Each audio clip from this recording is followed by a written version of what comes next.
What's poppin', what's shaking, what's baking, what's the go word, everyone? My name is Afro, and today we're making the White Russian.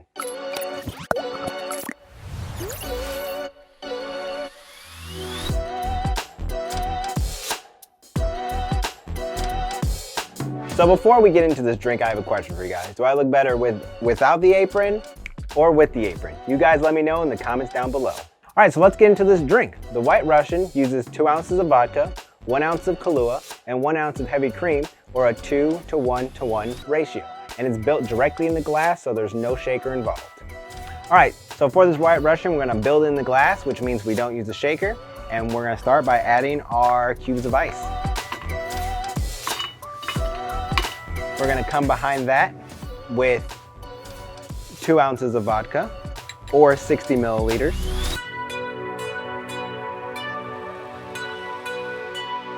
We're gonna follow that with 1 ounce of Kahlua, coffee liqueur, which is a 30 milliliters. And then we're gonna finish that with our cream. And this is where we get some real cool effects.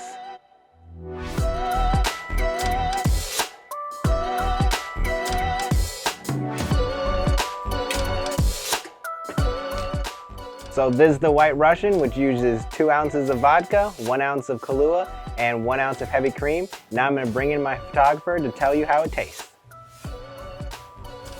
It really hides the alcohol flavor a lot. I like that. Now mind you, I don't drink a lot, so. And there you are, the White Russian. It's another easy 3-step drink that you can make from home. If you want to see more drinks like this, make sure you hit that subscribe button and ring the bell for notifications, and I'll see you next time on a brand new show.